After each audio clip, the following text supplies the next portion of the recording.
इधर ब्रेकफास्ट किया नहीं है ना, बहुत ज़्यादा गर्मी लग रही है, क्या होता है? दोनों में से कोई एक चीज़ हो गया होता है। Good afternoon. That's good. कम से कम सिविल सर्विस वगैरह देनी है, कहीं तो ऑफिसर हमको बनना है, तो तैयारी तो अभी से होती है। अचानक से सिलेक्शन होने के बाद में आपको कोई इंजेक्शन नहीं देता है एनर्जी में, कोई एनर्जी पहले से रखनी पड़ती है आपको, अपने पास में पॉजिटिविटी हो या प्रोएक्टिवनेस हो। सो फर्स्ट ऑफ ऑल मैं ऑल बोडो स्टूडेंट यूनियन को बहुत ज़्यादा धन्यवाद देता हूँ कि आज उन्होंने इतना अच्छा प्रोग्राम यहाँ पर ऑर्गेनाइज किया, एक्सपोजर देने के लिए आप लोगों को, एक गाइडेंस देने के लिए, एंड प्लस मुझे एक मौका दिया कि आप लोगों से एक बार डिस्कस किया जाए इन चीज़ों के बारे में, इन एग्ज़ाम्स के बारे में क्या क्या, क्योंकि मैं बहुत ज़्यादा क्लेम नहीं करता, मुझे पता है, क्योंकि इनफैक्ट एग्ज़ाम किस तरीके से पढ़ाई करना चाहिए और एग्ज़ाम का करंट पैटर्न कैसे चल रहा है, कौन से बुक्स पढ़ाई के लिए अच्छे हैं, ये जो हमारे इन्वाइटेड स्पेशल गेस्ट है जितेंद्र कुमार सर जो है, ये ठीक से बता पाएंगे, because he is right now in touch with all these things. मेरा एग्ज़ाम पार करके 10 साल हो गया अभी, तो 10 साल पहले मैंने एग्ज़ाम दिया था। सो लेकिन हम आपको बस ये बता सकते हैं कि एग्ज़ाम देना क्यों है, एग्ज़ाम देना कैसे है, किस तरीके से बुक्स पढ़ने हैं, कौन सा नया पैटर्न अभी चल रहा है, ये सब सर बता सकते हैं। हम आपको बस एक लिमिटेड अंडरस्टैंडिंग से बता सकते हैं कि एग्ज़ाम देना क्यों है, जो मुझे मेरे एक्सपीरियंस से, छोटा जो एक्सपीरियंस है 9-10 साल का, ये एग्ज़ाम क्यों देना है।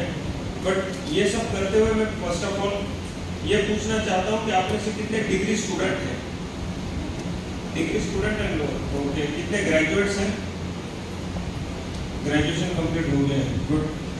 सो अगर आप सीरियसली जब सोच रहे हो कि सिविल सर्विस एग्ज़ाम देना है, तो ये एग्ज़ाम बहुत ही सुंदर एग्ज़ाम है, बहुत बढ़िया एग्ज़ाम है, लेकिन ये एग्ज़ाम देने से पहले एक सवाल अपने आप से खुद से पूछ लेना कि ये एग्ज़ाम मैं क्यों देना चाहता हूँ या चाहती हूँ, क्यों देना है ये एग्ज़ाम मुझे, हमारा आइडिया क्लियर होना चाहिए एग्ज़ाम क्यों देना है। Let me tell you from my own experience, civil services is one of the many career options, this is not the only career option जिसके ऊपर लाइफ डिपेंडेंट होती है, but this is one of the good options, very good options, provided you like it, आपकी personality इसके लिए perfect हो या आपने उसके लिए पर्सनैलिटी के लिए एफर्ट देने के लिए आप रेडी हो। मैं आपको डिमोटिवेट भी नहीं कर रहा हूँ और आपको कोई फॉल्स होप भी नहीं दे रहा हूँ, दोनों चीज़ें नहीं कर रहा हूँ। मैं आपको एक प्रैक्टिकलिटी बताता हूँ कि ये एग्ज़ाम अगर आपको स्टडी करना है तो एग्ज़ाम के लिए आपको 2 साल का मिनिमम एक तैयारी करनी पड़ती है, 2 साल आपके पास में होने चाहिए, 2 साल के से 1 साल पढ़ाई और 1 साल एग्ज़ाम का ही, प्रीलिम, मेंस, इंटरव्यू, ये प्रोसेस को भी 1 साल लगता है। लेट्स एज्यूम कि हमने बहुत अच्छा पढ़ाई करके हम फर्स्ट अटेम्प्ट में क्लियर हुए, तभी आपको 2 साल ये पढ़ाई करनी है। तो हमने चेक करना है कि मेरे पास टाइम कितना है, क्या मेरी घर की फाइनेंशियल कैपेसिटी ऐसी कि मैं जॉब बिना करे कर सकता हूँ या जॉब करके मुझे करना पड़ेगा, मेरी उम्र कितनी है, मेरा एजुकेशनल बैकग्राउंड क्या है, मेरा करियर प्लान भी क्या है। ये मैं क्यों बता रहा हूँ, जॉब करते करते भी बहुत लोग यूपीएससी क्लियर करते हैं, 5वें 6वें अटेम्प्ट में, 8वें अटेम्प्ट में भी यूपीएससी क्लियर करते हैं, ये सब ठीक है, लेकिन ये तो हो गया लोगों का हर किसी का एक एग्जाम्पल है, लेकिन हमें जो एग्जाम देनी है हमें खुद को देनी है, पर्सनली देनी है। तो हमारा खुद का भी जो मैथमेटिकल इक्वेशन होता है ना हमारे लाइफ का, वो फिट बैठना चाहिए। अगर कोई भी एग्जाम करना है, कोई भी खेल खेलना है, तो हमें उस खेल के रूल पता होने चाहिए क्या है, हमें पता होना चाहिए कितना टाइम उस एग्जाम को देने के लिए लगता है, कितना पढ़ाई करने लगता है। वंस यू डिसाइड कि करना है तब करना है, now there is no looking back. लेकिन अचानक से एग्जाम का स्टडी स्टार्ट करने के बाद तो बहुत सारे लड़का लड़की 2-3 महीने के बाद में सोचते हैं बहुत डिफिकल्ट है, मुझसे शायद से नहीं होगा। ये सवाल तुम्हें पहले पूछना चाहिए था स्टार्ट करने से पहले। सिलेक्शन होने के बाद में जो लोग सिलेक्ट होते हैं उनके जो स्पीच चलते हैं, वो स्पीच देख के आप इतने जबरदस्त मोटिवेट हो जाते हैं कि बस यही करना है, यही जिंदगी है, बाकी कुछ नहीं है। सो वो जब भाषण हम सुनते हैं तो उससे मोटिवेट होते हैं। किसी का लाल बत्ती की गाड़ी दिखती है, आजकल तो लाल बत्ती नहीं बची है, कभी कभी कुछ जगह पे ब्लू बत्ती वगैरह रहती है गाड़ी के ऊपर, बट कोई लोग पीएसओ देख के खुश हो जाते हैं। जैसे हमारे साथ में मेरी टीम रहती है, वो मेरी टीम रहती है, किसी को आगे गाड़ी पीछे गाड़ी उसका अट्रैक्शन लगता है, किसी को यूनिफॉर्म का अट्रैक्शन लगता है, जो मुझे था पर्सनली यूनिफॉर्म का अट्रैक्शन था। को अपना अपना पॉइंट पता होना चाहिए। कोई इसलिए एग्जाम देता है कि उसके घर में उसके पापा गवर्नमेंट सर्वेंट है, तो उसको अगर मुझे जाना है उसके साथ लाइफ टाइम प्रपोज करना है उससे शादी के लिए, तो कोई इज्जत होनी चाहिए ना घर पे जाने में। तो उनके घर में बस यूपीएससी एपीएससी देने वाला कोई इज्जत है, तो मैं इसलिए यूपीएससी एपीएससी दें, कोई फर्क ही नहीं है उस मोटिवेशन में, परफेक्ट मोटिवेशन है। लेकिन वो मोटिवेशन कंटिन्यू रहना चाहिए। पता चला 6 महीने के बाद में अगर ब्रेकअप हो गया तो मोटिवेशन ही खत्म हो गया करके पढ़ाई का। तो मोटिवेशन जो होता है, मोटिवेशन बहुत समझ बूझ के हमें मोटिवेशन ढूंढना पड़ता है। मोटिवेट होते नहीं है, हमें कुछ चीजें अच्छी लगती, कोई किसी एक एग्जाम की हो, किसी एक लाइफस्टाइल की हो, किसी एक काम की हो, कि पॉजिटिव काम किया जा सकता है जो सोसाइटी में हमें लग रहा है कि होना चाहिए, पॉजिटिव काम होना चाहिए, कंस्ट्रक्टिव काम होने चाहिए, वो मैं इस XYZ सर्विस में आने से मुझे लगता है I will be able to do it, इसलिए मुझे सिस्टम में आना है। तो आपका मोटिवेशन आपने डिसाइड करना है। हमने पहले अपना मोटिवेशन कब डिसाइड होता है, जब हमारा गोल डिसाइड होता है कि मुझे क्यों करना है, मेरा एजुकेशन बैकग्राउंड क्या है। ये एग्जाम का स्टडी अलग पैटर्न है, बट एग्जाम का स्टडी करने से पहले हमने खुद का स्टडी करना चाहिए। खुद का स्टडी जिससे हम स्वाध्याय कहते हैं ना, होमवर्क घर में बैठ के करते जो स्वाध्याय मतलब खुद से करने का पढ़ाई होता है, और खुद की भी पढ़ाई। खुद की पढ़ाई मतलब क्या है, मेरे स्ट्रेंथ क्या है, मेरे वीकनेसेस क्या है, मेरे सामने लाइफ में क्या अपॉर्चुनिटीज है, और मेरे सामने थ्रेट्स क्या है कि जिसके वजह से मैं डिरेल हो सकता हूँ या अपने लक्ष्य से भटक सकता हूँ, अपने रास्ते से गिर सकता हूँ। ये थ्रेट्स है। अपॉर्चुनिटीज मतलब मेरे सामने क्या क्या ऑप्शंस है ग्रेजुएशन होने के बाद में, और मेरे स्ट्रेंथ क्या है, कौन सा सब्जेक्ट मुझे अच्छा लगता है, मेरी पर्सनैलिटी की स्ट्रेंथ क्या है। जैसे कुछ लोगों की स्ट्रेंथ रहती है मैथमेटिक्स की स्ट्रेंथ रहती है, they are very good in mathematics. Some are good in grasping मतलब कुछ लोग जिनको पढ़ते हैं फटाफट समझ में आता है, they can visualise, they can grasp things एकदम क्विकली। देयर आर समथिंग कि कुछ लोगों का स्टैमिना अच्छा रहता है बैठने का, they can study for hours, उनके पास में पेशेंस अच्छा होता है, वो रोज पढ़ाई कर सकते हैं 5-5, 6-6 घंटा। मेरे से नहीं होता था, वो मेरा वीकनेस था। जैसे मैं स्ट्रेंथ वीकनेस, वो मेरा वीकनेस है कि एक जगह पे 3 घंटे से ज्यादा मैं नहीं बैठ सकता, मुझसे नहीं होता है। बट मेरा स्ट्रेंथ है कि अगर इंटरेस्ट हो उस सब्जेक्ट में तो ग्रास्पिंग अच्छे से हो जाता है, फटाफट समझता है। जो 3 घंटा मैं बैठूंगा वो 3 घंटा अच्छे से बैठूंगा, प्रॉपरली बैठूंगा, पूरा कॉन्सेंट्रेट करके बैठूंगा। सो आपके स्ट्रेंथ वीकनेस पता होने से, अपॉर्चुनिटी थ्रेट पता होने से, पूरा एनालिसिस करके जब आप इस एग्जाम में उतरते हैं तब आपको एग्जैक्टली पता रहता है कि आपको किस तरीके से इस एग्जाम को फेस करना है। ये एग्जाम का हमने पहले एडवर्टाइजमेंट जो नोटिफिकेशन आता है वो पढ़ना चाहिए गैजेट में, ये एग्जाम है क्या। यूपीएससी एग्जाम नहीं होती है। यूपीएससी एक बॉडी है, कॉन्स्टिट्यूशनल बॉडी, जो एग्जाम कंडक्ट करती है, और उस एग्जाम का नाम है सिविल सर्विस एग्जामिनेशन। यूपीएससी बहुत सारे एग्जाम कंडक्ट करवाती है। ये मैं इसलिए बता रहा हूँ क्योंकि एग्जाम देने तो बेर मिनिमम तो पता होना चाहिए कि सिविल सर्विस एग्जाम, तो सिविल सर्विस एग्जाम में कौन से पोस्ट के लिए एग्जाम दी जाती है। अगर इंजीनियरिंग जाना है तो पता होना चाहिए ना कौन से ब्रांच में इंजीनियरिंग करना है। सिर्फ इंजीनियर बनना है ऐसे बोल के जाते क्या हम नहीं, कौन से ब्रांच का इंजीनियर बनना है। Similarly UPSC civil service examination देनी है सीएससी, तो आपको कौन सी सर्विस ज्वाइन करनी है, आईएएस, आईपीएस, आईएफएस, आईआरएस, अलग अलग सर्विस, आईआरटीएस, आईआरएस में भी 2 अलग अलग सर्विसेज होती हैं। अकाउंट सर्विस होती है, डिफेंस अकाउंट होती है, डिफेंस स्टेट होती है, उसके बाद में आईटी टैक्स, अलग अलग सर्विसेज है। ऑलमोस्ट 27-28 सर्विसेज होती है। इस एग्जाम से जो आपका सिलेक्शन होता है उसमें से 28-29 सर्विसेज में सिलेक्शन आपको सर्विसेज मिलती है। Let me tell you, all services are equal, ये मुझे बताने दो आपको। ऑल सर्विसेज आर इक्वल, उसमें से 3 सर्विसेज जो होती है आईएएस, आईपीएस एंड आईएफएस, उसमें से इंडियन फॉरेस्ट सर्विस, ये ऑल इंडिया सर्विसेज बोलते हैं उनको, क्योंकि ये सर्विसेज जो होते हैं वो कार्डर बेस्ड होते हैं। असम मेघालय कार्डर, जैसे हम अभी असम मेघालय कार्डर में, कोई महाराष्ट्र कार्डर, कोई जम्मू कश्मीर। अब जम्मू कश्मीर में बचा एगमूट कार्डर हो गया, तो दिल्ली, लक्षद्वीप, गोवा, ये सारे अंडमान निकोबार, इन सबको मिला के होता है एगमूट कार्डर। वो कार्डर बेस्ड होते हैं, और बाकी जो सर्विसेज है वो ग्रुप एस सर्विस होती है, मतलब सेंट्रल गवर्नमेंट की सर्विस। जैसे आईआरएस, इनकम टैक्स ऑफिसर जो होते हैं वो सेंट्रल सर्विसेज के होते हैं। उसमें कोई कम ज्यादा नहीं कि all India services are better, group S services are better, ऐसे कोई नहीं होता। सब सर्विसेज इक्वल है, क्योंकि हर सर्विस की जरूरत इस देश को चलाने के लिए होती है। अगर कोई बोल रहा है कि एक ही सर्विस आईपीएस सबसे अच्छी है, आईएएस सबसे अच्छी है, आईआरएस सबसे अच्छी है, ऐसा कुछ नहीं होता है। अच्छा या बुरा आपका काम डिसाइड करता है। उस सर्विस में जाके आप क्या काम करते हो वो डिसाइड करते हैं कि वो सर्विस अच्छी है बुरी है। अगर आप परफेक्टली काम करते हो तो आप जिस सर्विस में काम करते हो उस सर्विस से आप देश की सेवा कर सकते हो। It is just that IAS and IPS service में आपका पब्लिक इंटरेक्शन ज्यादा होता है पहले 10 साल तक। पहले 10 साल के बाद जब हमारा प्रमोशन हो जाता है उसके बाद तो हमारा भी पब्लिक से इंटरेक्शन कम हो जाता है।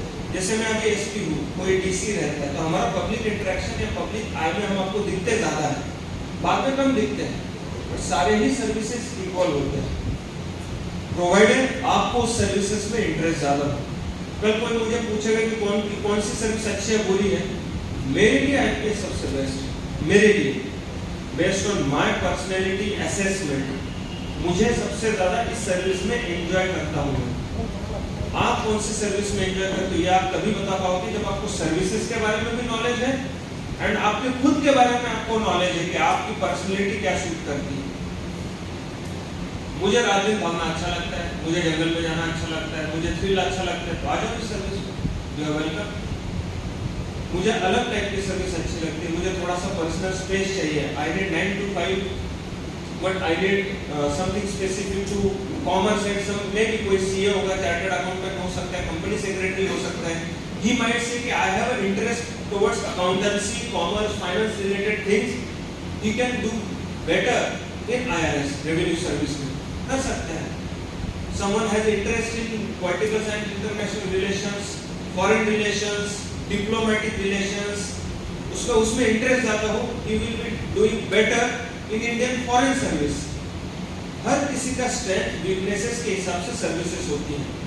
सो अगर कोई आपको बताता है ये आईएएस की एग्जाम है, this is CSE civil service examination, be clear with it. ये मैं इसलिए 10 बार बता रहा हूँ क्योंकि एग्जाम क्लियर करना बाद में आता है। मैंने जो बताया ना मोटिवेशन, 2 साल मिनिमम आपको पढ़ाई करनी है मिनिमम। तो 2 साल आप मिनिमम तभी मोटिवेटेड रह सकते हो जब आप अंदर से आपको पता है कि आप ये एग्जाम क्यों दे रहे हो, किस पोस्ट के लिए एग्जाम दे रहे हैं। तब आपका प्लानिंग परफेक्टली रहता है, तब आपका मोटिवेशन परफेक्टली रहता है, तब आपका ऑप्शनल आप चूज परफेक्टली करते हैं। क्योंकि आपको ऑप्शनल किस तरीके से चूज करते हैं, आप खुद का एनालिसिस करते हैं कौन सा ऑप्शनल मुझे ज्यादा सूट करेगा। Pattern optional, this is my personal experience, this is my personal opinion. I am not saying I am perfect or whatever I am saying is the final truth, but UPSC examination में there are no patterns। इस साल ये optional से season चल रहा है, sir will agree with me. इस साल इस ऑप्शनल का सीजन चल रहा है, ये ऑप्शनल लेने से ज्यादा सिलेक्शन हो रहा है। ये ऑप्शन लेके, ये सुन के अगर आप ऑप्शनल लेने जाओगे, अगले साल कोई दूसरा ऑप्शनल रहेगा जो ज्यादा सूटेबल रहेगा, आप डब्बे में जाओगे। और जैसे आप वो ऑप्शनल के पीछे भाग रहे हो, वैसे आधी दुनिया उस ऑप्शनल के पीछे भाग रही है। तो उस ऑप्शनल में वैसे भी नॉर्मलाइज हो जाता है, वो सारा इक्वल जनरलाइज कर देते हैं उसको। सबसे बेस्ट स्ट्रेटजी रहती है आपको कौन सा सब्जेक्ट पसंद आता है, आपको कौन सा सब्जेक्ट समझ में आता है, कौन सा सब्जेक्ट में गाइडेंस आपको अवेलेबल है, कौन से सब्जेक्ट में बुक्स आपको अवेलेबल है। ये सारी चीजें जो आपको परफेक्ट लगती है वो ऑप्शनल में आपने जाना है। If you are best in your optional, तो इंडिया से एक भी आदमी उस ऑप्शनल में चूज होता है तो आप ही रहेंगे वो। किसी एक जनरलाइज ऑप्शनल में एवरेज होने से अच्छा है अपने ऑप्शनल में टॉप रहना या कंफर्टेबल रहना। किसी को लिटरेचर में इंटरेस्ट है, टेक लिटरेचर, कोई प्रॉब्लम नहीं है, प्रोवाइडेड आपको उसमें इंटरेस्ट भी है, उसमें गाइडेंस भी अवेलेबल है और वो आपको पसंद भी है और बुक्स भी अवेलेबल है, तभी जाके हम वो चूज करते हैं। सो ऑप्शनल कैसे चूज करना है, उसके सिंपल क्राइटेरिया रहते हैं जो मैंने अभी बताया, 4 क्राइटेरिया। आपको कौन से सब्जेक्ट में इंटरेस्ट है, सिंपल उस क्वेश्चंस के उस सब्जेक्ट के 10 साल के क्वेश्चन पेपर पढ़ो, आपको समझ में आ जाता है कि उस सब्जेक्ट में डिमांड क्या है, पूछते क्या है, आपको एक इंटरनल फील आती है कि मजा आएगा ये सब्जेक्ट पढ़ने में, लुक्स इंटरेस्टिंग। फिर आप चेक करो कि उस सब्जेक्ट में गाइडेंस अवेलेबल है या नहीं है, क्योंकि आपको जब डाउट होगा, कोई आपको पूरा सब्जेक्ट नहीं पढ़ा सकता, पढ़ना आपको ही है। टीचर कहाँ रहते हैं, जहाँ आपको डाउट क्रिएट होता है गाइडेंस के लिए होता है, डाउट क्लियर करने के लिए गाइडेंस होता है, टीचर्स होते हैं। तो टीचर्स अवेलेबल है या नहीं है, गाइडेंस अवेलेबल है या नहीं है। थर्ड चीज आप चेक करो उसमें बुक्स अवेलेबल है या नहीं है उस सब्जेक्ट के, आपको अंदाजा आएगा। एंड आपका खुद का एजुकेशनल बैकग्राउंड एंड लाइकिंग ये भी मैटर करता है। सो खुद का पर्सनल एक अंडरस्टैंडिंग, क्वेश्चन पेपर देख के आपका जो इंप्रेशन बनता है वो, अवेलेबिलिटी ऑफ द फैकल्टी और guidance and availability of the books, ये चारों पैरामीटर में जब आप चेक करते हैं तो अपने आप एक या दो ऑप्शन ही शॉर्टलिस्ट होते हैं। एंड फिर वो आप ले सकते हो, कुछ भी ले सकते हो।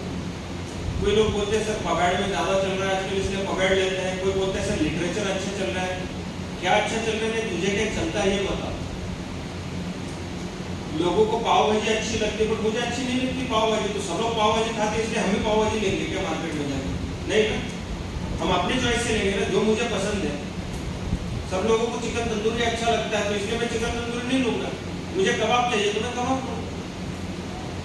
सिंपल टर्मिनोलॉजी इसलिए बता रहा हूँ क्योंकि हर किसी की चॉइस, हर किसी का कंपैटिबिलिटी, हर किसी की कैपेबिलिटी अलग अलग होती है। अपने हिसाब से ऑप्शनल चूज करना होता है क्योंकि उस ऑप्शनल के साथ आपको मिनिमम 2 साल रहना है। 2 साल जो सब्जेक्ट आपको पसंद नहीं है, जस्ट किसी का सुन के आपने लिया है, वो सब्जेक्ट को आप 2 साल पढ़ ही नहीं पाओगे, यू विल गेट बोर्ड। जैसे मैं जब कर रहा था तो मेरे टाइम पे 2 ऑप्शन हुआ करते थे, एक नहीं था 2 थे। साइकोलॉजी मुझे बहुत पसंद है,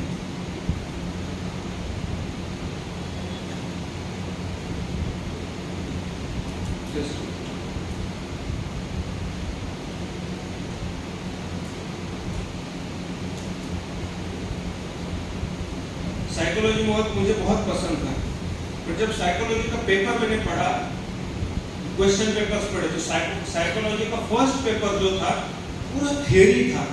साइकोलॉजिकल जो चीजें होती है, एमए साइकोलॉजी होता है, उसका थियरी पार्ट है, थियरी पार्ट बहुत बोर होता है मुझे। सेकंड पार्ट जो एप्लीकेशन वाला पार्ट था जिसमें सिगमंड फ्रॉइड होगा, जिसमें एडलर यूंग होगा, अलग अलग बिहेवियरल थियरीज होंगी, उनके एप्लीकेशन थे। एप्लीकेशन वाज फैसिनेटिंग, मजा आ रहा था एप्लीकेशन में, बट थियरी बहुत बोरिंग थी। I didn't go for that option. तो थियरी मुझे देख के पता चल गया मुझसे नहीं होने वाला। I saw Marathi, I am from Maharashtra, मैं महाराष्ट्र से हूँ। मेरा एजुकेशन मराठी मीडियम में हुआ था पूरा के पूरा, मैं इंग्लिश मीडियम में नहीं पढ़ा था कभी भी। तो मैंने सोचा कि मराठी साहित्य, मराठी लिटरेचर बहुत लोग लेते हैं और पास भी होते हैं, मराठी लिटरेचर ट्राई करता हूँ। तो मराठी लिटरेचर का जब पेपर पढ़ा, सिलेबस भी पढ़ा, तो उसमें जो गद्य मतलब जो लिखा हुआ पार्ट रहता है वो मुझे बहुत अच्छा लगा। गद्य में कितना भी पढ़ सकता हूँ, पद्य मतलब कविता है, वो रसग्रहण उसमें वगैरह रहता है, बाउंसर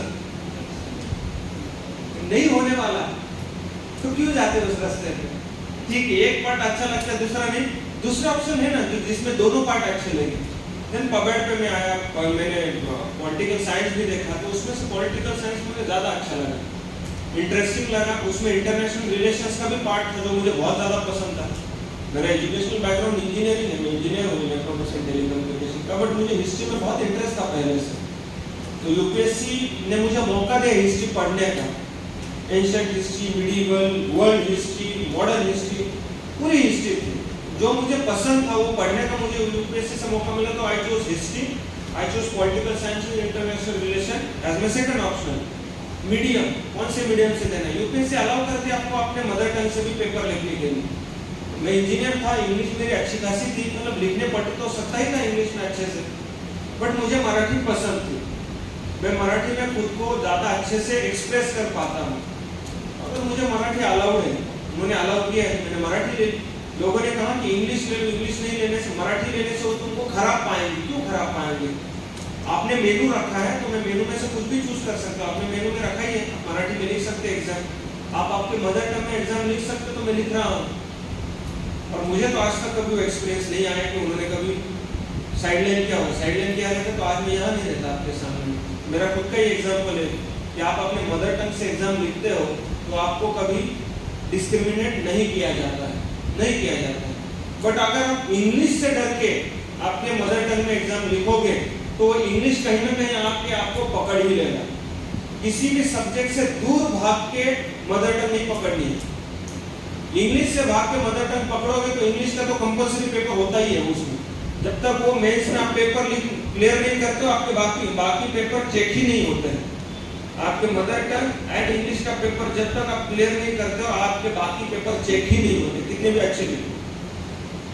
सो आपको इंग्लिश तो लिखनी है, बेयर मिनिमम इंग्लिश आपको आनी ही चाहिए। अगर आपको ऑल इंडिया लेवल का ऑफिसर बनना है तो बेयर मिनिमम इंग्लिश हमें आनी पड़ेगी, वो सीखना पड़ेगा। उससे डर के भागने का कोई यूज नहीं है।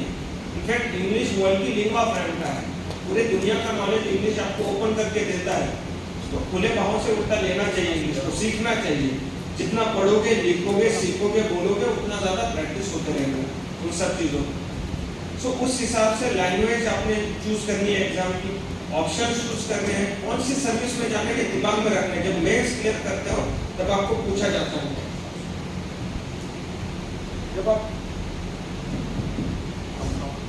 आप मेंस देते हो, मेंस क्लियर होने के बाद में आवाज आ रहा है पीछे तक?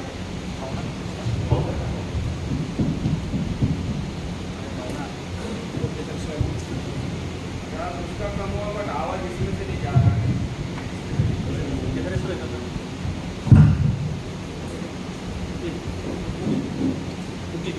मेंस के बाद में आपको इंटरव्यू से पहले पूछा जाता है आप कौन से सर्विसेज चूज करना चाहते हो और कौन से कार्डर आपको चाहिए, कहाँ पे काम करना चाहोगे। तब हम अपने सर्विसेज के चॉइस भर सकते हैं। लोग बोलते हैं जब ऑफिसर बनेंगे तब सर्विस का देंगे। दिमाग में होना चाहिए जाना कहाँ है, क्या काम करना है।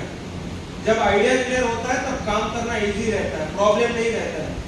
तो इसी के वजह से जब आप अपना खुद का स्टडी करके, खुद की पर्सनैलिटी को समझ के, खुद के पर्सनैलिटी को सूटेबल और खुद को पसंद ऐसा ऑप्शनल चूज करके जब यूपीएससी सीएससी का आप पढ़ाई शुरू करते हो तो आधी लड़ाई वही खत्म हो जाती है, क्योंकि आपका मोटिवेशन फिक्स है, जाना कहाँ है वो फिक्स है, कैसे पढ़ाई करना वो फिक्स है, क्योंकि गाइडेंस पता है आपको कहाँ से लेना है, बुक्स कहाँ से लेना है, ऑप्शनल कौन सा लेना है। ये सब जब फिक्स होता है तो बचता क्या है, पढ़ाई करना। बस वो आप कर सकते हो। दूसरा पढ़ाई कैसे करनी है, टाइम मैनेज कैसे करना है, यही बहुत बाकी रहेगा। बस करना क्यों है, कैसे है, किसके साथ है, वो जब फिक्स हो जाता है तो आधी लड़ाई यही खत्म हो जाती है। बहुत सारी यूपीएससी देने वाले लड़कों का कंफ्यूजन ही यहाँ रहता है, एग्जाम दे क्यों रहे हैं, घर में बता के रखा है यूपीएससी का पढ़ाई कर रहे हैं, दिल्ली में बैठे हुए हैं, क्यों कर रहे हैं पता नहीं, मोटिवेट नहीं हो पा रहे, क्या करें सर, डर लग रहा है। डर तो हर किसी को लगता है, मुझे भी डर लगता है। मैं भी जब एग्जाम दे रहा था तो आप क्लियर होने के बाद में बाहर निकल के ये नहीं बोलूंगा बिल्कुल डर नहीं लगता, बिंदास दे दो करके एग्जाम। सबको डर लगता है, मेरे भी हाथ पैरों को पसीना छूट जाता था कंप्लीट। मुझे अभी भी याद है जब मेंस दे रहा था, जब इंटरव्यू देने जा रहा था, पसीने छूट गए थे लिटरली, टेंशन में हालत खराब हो गई थी। ऑनेस्टली स्पीकिंग एग्जाम पार होने के बाद में भी टेंशन खत्म नहीं होता लाइफ का। आज जब यहाँ काम करता हूँ एसपी कोकराझार बोल के, फिर भी टेंशन होता ही है, कुछ ना कुछ घटना होती है, प्रॉब्लम ना हो, लोगों को दिक्कतें ना हो। लाइफ में प्रेशर कभी भी खत्म नहीं होने वाला। तो ऐसा कोई टेक्निक नहीं है कि जिससे सर प्रेशर लगना ही खत्म हो जाए, बिल्कुल नहीं। इनफैक्ट प्रेशर ही ऐसी चीज है, टेंशन ही ऐसी चीज है जो आप में से बेस्ट निकालेगा बाहर में। टेंशन में ही आदमी खुद की लिमिट एक्सीड करके काम करता है। जब फिक्र ही ना हो, जब टेंशन ना हो तो कौन पढ़ाई करेगा बताओ। जब टेंशन ना हो तो कौन ऑफिस में जाके काम करेगा। जब टेंशन ना हो तब कौन ड्यूटी परफॉर्म करेगा। सो टेंशन, लाइफ में टेंशन से आप भाग नहीं सकते हो। आपने ये नहीं सवाल पूछने कि सर टेंशन कम कैसे हो, सवाल ये पूछना है कि टेंशन को फेस कैसे करें। टेंशन से जितना दूर भागोगे उतना टेंशन आके पकड़ेगा तुमको, क्योंकि हमको तो पता है कि हमने कुछ पढ़ाई नहीं किया हुआ है। बाकी दुनिया को भले ही फंसा दे, हम सबको ले बढ़िया से पढ़ाई हो गया, कुछ नहीं होने वाला। हमको अंदर से पता है कि आधा सिलेबस हम ऑप्शन पे डाल के आए। अगर उसमें कुछ पूछा तो हमारा नील पार्टी सन्नाटा, हमारा कुछ नहीं पता है हमको, और वो चीज हमें पता रहती है कि हमें नहीं पता है, उसी से टेंशन आता है, पसीना आता है। अगर वो आया तो खत्म, वो टेंशन बढ़ाता है आपसे। सो आप खुद से कभी भी झूठ नहीं बोल सकते। ये आदत निकाल लो अंदर से, खुद से झूठ बोलना। जो आदमी खुद से ऑनेस्ट रहता है ना, उसको एग्जैक्टली पता रहता है कहाँ वीकनेस है मेरा, कहाँ प्रॉब्लम हो रहा है, क्या करें, मेरे एरिया में गाइडेंस ही नहीं है, इसलिए मैं यूपीएससी पार नहीं कर पा रहा हूँ, सीएससी पार नहीं कर पा रहा हूँ। बात गाइडेंस का नहीं है, बात मेरे कमिटमेंट का है। दिन के 2 घंटा तो मैं यूट्यूब और इंस्टाग्राम पे बिता रहा हूँ, कहाँ से पढ़ाई होगा मेरा? इंटरनेट पे गाइडेंस भी अवेलेबल है, लेक्चर्स भी अवेलेबल है, बट लेक्चर छोड़ के बाकी मोटिवेशनल वीडियो में 4-4 घंटा देख रहा हूँ, मोटिवेशनल वीडियो देख रहा हूँ। अरे वो मोटिवेशन काम पे तो लगा कम से कम, कि गाड़ी में पेट्रोल तो भर लिया तुमने, गाड़ी चला दी थोड़ी बहुत, मोटिवेट तो हो गया रात भर वीडियो देख के। पढ़ाई कल सुबह करेंगे, कल सुबह उठते ही नहीं है हम लोग, खत्म, सुबह मोटिवेशन वही खत्म हो जाता है। मोटिवेशन तब काम में आएगा ना जब आप चलाओगे खुद को, जब 5-6 घंटा काम करोगे तभी तो मोटिवेशन काम में आएगा। आर्नोल्ड की वीडियो देख के बॉडी नहीं बनती है, वो वीडियो देख के जाके दूसरे दिन एक्सरसाइज करने से बढ़ेगी ना बॉडी।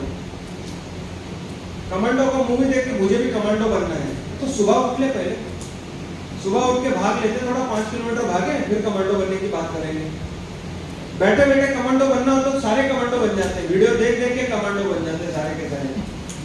बॉर्डर देखने के बाद हर किसी को जवान होकर पाकिस्तान बॉर्डर पे जाना होता है, बट उसके लिए जब पढ़ाई करने की बारी आती है, हवा कलर, तो सिंपल चीज होती है। मोटिवेशन तब काम में आता है जब आप एक्शन करते हो। वो हर मोटिवेशन वीडियो में वही बोलते हैं ना, action sorry motivation without action is of no use basically, या goal without planning are just dreams, without planning are just dreams. वो रियलिटी में वही है। सर 5 बुक्स पढ़ने से सफिशिएंट है? तू पहले एक तो पढ़, तू जब एक पढ़ेगा ना तुझे अपने आप पता चलेगा 4 पढ़ने हैं ना नहीं पढ़ने हैं, क्योंकि एक बुक आप ठीक से पढ़ोगे, बाकी रेफरेंस बुक आप खुद समझ सकते हो स्कैन करने से कि ओके ये तो इस पहले बुक में तो कवर हो चुका है, तो बाकी 4 इतने ज्यादा पढ़ने की जरूरत नहीं, स्कैन करने से हो जाएगा। बट हमको क्या होता है, जमा करना होता है सर, नॉलेज भी जमा करके रखना है, पढ़ना नहीं है। बुक्स जमा करके रखेंगे, क्लासेस में एडमिशन लेके रखेंगे, गाड़ी लेके रखेंगे, एसी लगा के रखेंगे, टेबल लेके रखेंगे, चेयर लेके रखेंगे, पूरा पानी का बोतल लेके रखेंगे, सब इंटरनेट कनेक्शन लेके रखेंगे, अनअकैडमी हो, बाकी जितने भी इंटरनेट पे मिलने वाले सब्सक्रिप्शन है, सब सब्सक्रिप्शन लेके रखेंगे। प्रॉब्लम कहाँ आता है, वो ऑन करके पढ़ाई शुरू नहीं होती है, एसी में लग गया, पढ़ाई शुरू ही नहीं हो रही है, कल से करूंगा, मुहूर्त है क्या, कल शुरू करो, बस शुरू करो। सर एक्सरसाइज शुरू कर रहे हो, जूते खरीदने है रनिंग के लिए, सैंडल पहन के चल ले भाई, शुरू कर, बस निकलो घर से बाहर, निकलो अपने कंफर्ट जोन से बाहर। जब तक नहीं निकलोगे कुछ नहीं होने वाला। प्लानिंग प्लानिंग प्लानिंग करके, प्लानिंग तब काम में आएगा ना जब आप इम्प्लीमेंटेशन शुरू करोगे।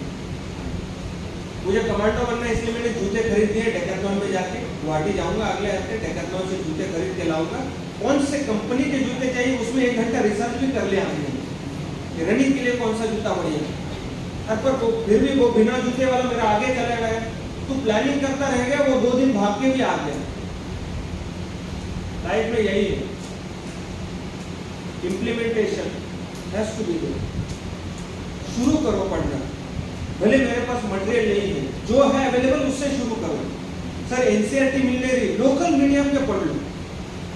साइंस एंड टेक्नोलॉजी न्यूटन का लॉ लोकल मीडियम में भी वही है, और एनसीईआरटी में भी वही न्यूटन का लॉ है। न्यूटन एनसीईआरटी में अलग नहीं पढ़ाता है। जो न्यूटन के लॉ नॉर्मल अपने मीडियम में जो पढ़ते हो, जो मैंने मराठी मीडियम में न्यूटन के लॉ पढ़े थे, वही न्यूटन के लॉ मुझे बाद में एनसीईआरटी में भी वही मिले, आईआईटी के स्टडी में भी वही न्यूटन के लॉ मुझे मिले। जो हिस्ट्री मैंने मराठी मीडियम में पढ़ी थी कि हिटलर ने क्या किया, वो इंग्लिश में पढ़ने का तब भी हिटलर ने वही किया था जो मैंने मराठी में पढ़ा था। तो शुरू करो पढ़ाई। सर एनसीईआरटी नहीं मिल रहा है, पढ़ना शुरू करना। एनसीईआरटी आने के बाद वापस पढ़ेंगे, तो जो ये पढ़ा है वो पढ़ने में तुझे टाइम नहीं जाएगा तब। तो स्टार्ट करना है पढ़ाई। यूपीएससी सीएससी हो, या एमबीए की एग्जाम हो, या नेट सेट हो, या कोई भी, या तुम्हारा रोज का डिग्री का पढ़ाई हो, जस्ट डू इट। ये नाइकी का टैगलाइन है ना, जस्ट डू इट। किसका टैगलाइन है? नाइकी का है ना। इतना सीरियस चेहरा लेके मत बैठो यार। यूपीएससी का पढ़ाई करना मतलब रात दिन सब कुछ छोड़ भाड़ के 1 साल हो गया मूवी नहीं देखा है, दाढ़ी बढ़ गई है, आंखें लाल हो गई है, एकदम से बाल बढ़ गए हैं, कभी भी देखो चाय पीता रहता है क्योंकि नींद ना आए। ये ऐसा नहीं होता यूपीएससी, होता भी होगा तो मुझसे नहीं होता है। लाइफ एंजॉय करते करते पढ़ाई करना चाहिए। नॉलेज इज वेरी गुड, बहुत सही होता है नॉलेज। जब मैं पॉलिटिकल साइंस पढ़ रहा था, पॉलिटिकल साइंस में हम हमेशा क्या बोलते हैं, थियरी और प्रैक्टिकल में डिफरेंस होता है, करेक्ट? जो हम बुक्स में पढ़ते हैं वो प्रैक्टिकल में यूज नहीं होता है, हमको समझ में नहीं आता है। जो सर्कल मैं मैथमेटिक्स के क्लास में सीखता था, वही सर्कल मेरी माँ घर में रोटी बनाती थी तो वो था वो सर्कल, बट मुझे किसी ने बताया नहीं था कि वो रोटी भी वही सर्कल है जो मैं क्लासरूम में ड्रॉ करता हूँ। सर्कल वही है, कनेक्ट करके आना चाहिए। जब मैं पॉलिटिकल साइंस पढ़ रहा था उसमें टॉपिक था फेमिनिज्म, स्त्रीवाद, मराठी में पढ़ता था, स्त्रीवाद था, फेमिनिज्म। तो जब फेमिनिज्म के ऊपर पढ़ रहा था तो फेमिनिज्म मतलब स्त्रीवाद, लड़कियों को लेके या हमारे जेंडर को लेके जो हमारे सोसाइटी में डिस्क्रिमिनेशन है, करेक्ट? मैं लड़कों से पूछता हूँ, आज के दुनिया में, आज के समय में 21st सेंचुरी में क्या लड़का लड़की में भेद है? क्या उतना डिफरेंस है? नहीं है। हम कम मानते हैं किसी को? नहीं, परफेक्ट। लड़कियों को पूछता हूँ, डिस्क्रिमिनेशन है क्या? नहीं है।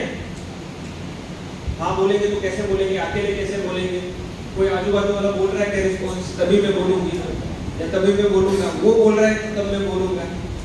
नहीं है ना डिफरेंस ज्यादा? हाँ। तो एक बात मुझे बताना, तुम लोग गाड़ी चला रहे हो, टू व्हीलर, ठीक है?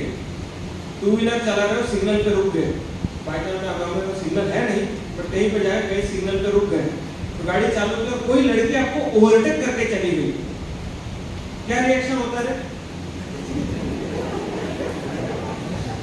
कुछ रिएक्शन आता है नहीं आता है अंदर से? हमको ओवरटेक, लड़की ने, स्कूटी ने ओवरटेक कर लिया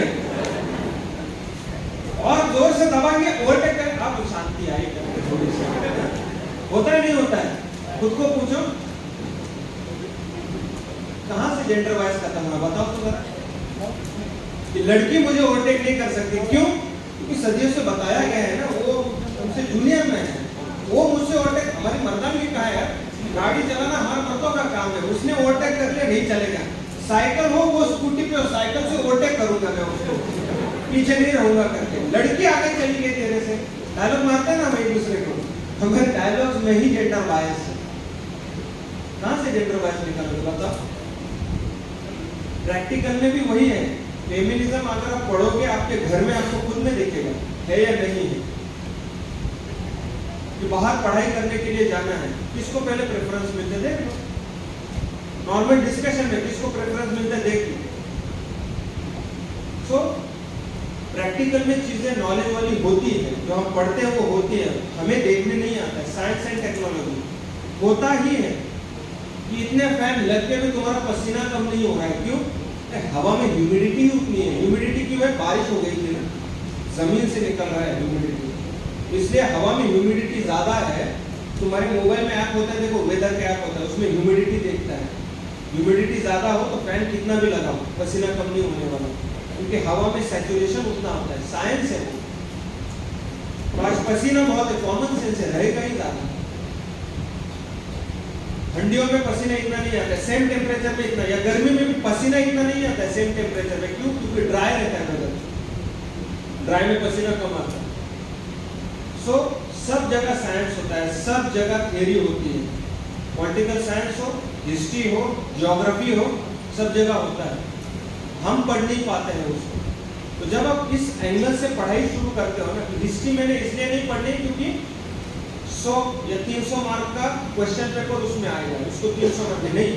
हिस्ट्री मैंने इसलिए पढ़ी कि मुझे जानना है कि मेरा देश क्या था, मैं कहां से आया हूं, मेरे देश की हिस्ट्री क्या है, मेरी खुद की हिस्ट्री क्या है। हिस्ट्री में चीजें गलत भी होती है, सही भी होती है हमारे साथ में। हमने अपनी गलतियां मानेंगे तब हम जाके आगे बढ़ते हैं। मैं ही था जो सब कुछ था, मेरे ही इतिहास में सब था, बाकी सब तो पानी कम चाय थे, मेरा ही हिस्ट्री सबसे अच्छा था। आदत रहती है हमको हिस्ट्री को ग्लोरीफाई करने की। हिस्ट्री ऑब्जेक्टिवली पढ़नी होती है। ऑब्जेक्टिवली मतलब जो गलत था उस समय के हिसाब से वो सोच थी। हर चीज को जस्टिफाई करना नहीं होता है। जो हमसे गलतियां हुई है जब हम मानेंगे तब जाके हम गलतियां सुधारेंगे और हम आगे बढ़ेंगे। हम ही अकेले विश्व गुरु है मानते रहेंगे तो नई चीजें हम सीख नहीं पाएंगे, तो नई चीजें से नहीं सीखेंगे, हम आगे नहीं बढ़ेंगे, हम अपने ही घर में डॉन बन के रह जाएंगे। तो मैं ही सबसे बड़ा हूँ, कब? अपने घर में, बाहर निकलते कोई नहीं पूछेगा। तो ये तब होता है जब हम हिस्ट्री, ज्योग्राफी, सोशल साइंसेस ठीक से पढ़ते हैं। क्यों, कहाँ जहाँ प्रॉब्लम है वो क्यों है, पेट्रोल के रेट कम ज्यादा कैसे होते हैं, जब इकोनॉमिक्स पढ़ोगे तभी तो समझ में आएगा कि पेट्रोल के रेट कम ज्यादा कैसे होते हैं। International economics, international politics, internal politics पे या डोमेस्टिक पॉलिटिक्स पे किस तरीके से इफेक्ट करता है। जो यूक्रेन और रशिया का वॉर चल रहा है उससे इंडिया के रोज के लाइफ में क्या फर्क पड़ रहा है, ये जब पढ़ोगे तभी तो समझ में आएगा कि क्या क्या इफेक्ट हो रहा है। यही पढ़ाई जब समझ में आती है, समझ में आता है कि रिलेशन क्या है, तब आपको नॉलेज का जॉय मिलता है। यूरेका, जो आर्किमिडीज खुश हुआ था, बाथटब में बैठा, पानी नीचे गिरा, लॉ ऑफ ब्यूएंसी, यूरेका यूरेका करते हुए वो भागा, वो जॉय ऑफ नॉलेज रहता है, डिस्कवरी। मुझे समझ में आ गया, कोई कंसेप्ट जब समझ में आती है तो हमें बहुत अच्छा लगता है, किसको बताओ मुझे समझ में आया है। ये जो खुशी है ये यूपीएससी में अगर आप इंटरेस्ट लेके पढ़ोगे तो दिन में 50 बार ये खुशी मिलेगी आपको, नॉलेज के पढ़ोगे। और इस नॉलेज के साथ आप सिर्फ यूपीएससी सीएससी ही नहीं, लाइफ में किसी भी फील्ड में चले जाओ, मैनेजमेंट में चले जाओ, मेडिकल में चले जाओ, इंजीनियरिंग में चले जाओ, सोशल साइंसेस में चले जाओ, आपको कोई हार नहीं पाएगा। क्योंकि इस वर्ल्ड में परमानेंट 2-3 ही चीजें रहती है, एक है नॉलेज, दूसरे वैल्यूज। पैसा आता जाता रहेगा, पावर आता जाता आती जाती रहेगी, इंप्रेशन, नाम, फेम आता जाता रहेगा। नॉलेज एंड वैल्यूज आपसे कोई नहीं ले जा सकता। और जिसके पास नॉलेज है उसको दुनिया में हमेशा डिमांड रहती है। किसी भी कंपनी को नॉलेजेबल एम्प्लॉय की जरूरत रहती है, स्मार्ट एम्प्लॉय की जरूरत रहती है। और स्मार्टनेस और नॉलेज, पर्सनैलिटी डेवलपमेंट नॉलेज से ही होता है, पढ़ने से होता है। तो जब आप नॉलेज के लिए इतने सारे सब्जेक्ट्स पढ़ते हो, economics, history, civics, psychology, constitution, polity, science and tech, उसमें भी details, international politics, current affairs, you read everything. सोचो कितना नॉलेज होगा तुम्हारे पास में, और उस नॉलेज के साथ तुम किसी भी इंटरव्यू में जाओगे, आपको कोई नहीं रोक सकता है। आपके पर्सनैलिटी से झलकता है वो knowledge. You become more confident. ठीक है, टेंशन आता है but I can handle, I know क्या है इसका जवाब। सो यूपीएससी की पढ़ाई सिर्फ यूपीएससी के लिए नहीं होती है, वो आपकी पर्सनैलिटी डेवलपमेंट के लिए होती है। So that is why UPSC की जो पढ़ाई करनी होगी आपको, तो पहले तो मैंने कहा कि ये पहले बैकग्राउंड आपका क्लियर कर लीजिए, क्यों, कैसे, किस लिए, आपका strength, weakness, opportunity, threat analysis, कौन से ऑप्शनल, कौन सा मीडियम, कहाँ पे करना है प्रिपरेशन, मेरी खुद की सिचुएशन। ये जब समझ के आप पढ़ाई करने बैठोगे और अच्छे से पढ़ाई करोगे, let me tell you that will be a life changing experience. Selection होना नहीं होना बात की बात है, but the study for UPSC perfectly, शांति से समझ बूझ के नॉलेज गेन करना is itself a life changing experience. आपकी लाइफ ऊपर से नीचे तक चेंज हो जाती है, आपकी पर्सनैलिटी चेंज हो जाती है। सो उस टाइप का जब आप पढ़ाई करोगे तो आप लाइफ में कभी पीछे नहीं रहोगे। और मैं चाहता हूँ कि यहाँ का लड़का, स्टूडेंट, लड़का, बच्चा, लड़की, जो भी है, जितने भी स्टूडेंट्स हैं, मैक्सिमम स्टूडेंट इन एग्जाम्स का स्टडी करें, सिस्टम में आए और अपने एरिया को सर्व करें, अपने देश को सर्व करें। हमारा कल्चर, जब हम जो भी कहते हैं कि हमारा कल्चर आगे कैसे ले जाते हैं, जब हम आगे जाते हैं, जब वो कम्युनिटी के लोग आगे जाते हैं, तब वो कम्युनिटी अपने आप आगे बढ़ती है। हम खुद जब काम करेंगे, पढ़ाई करेंगे, अपने आप हमारा एरिया डेवलप होगा, हमारी कम्युनिटी डेवलप होगी, हमारा स्टेट डेवलप होगा। सब डेवलप तभी होगा जब हम आगे बढ़ेंगे।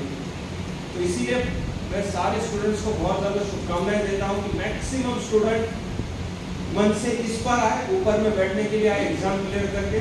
और ये सब जर्नी में आपको जब भी कभी भी ज़रूरत पड़ती है, गाइडेंस की हो या किसी भी अंडरस्टैंडिंग की हो, एज एन एसपी बोल के नहीं, आपका बड़ा भाई बोल के हमारे दरवाजे, ऑफिस के हो, घर के हो, गाइडेंस के लिए आपके लिए हमेशा खुले रहेंगे।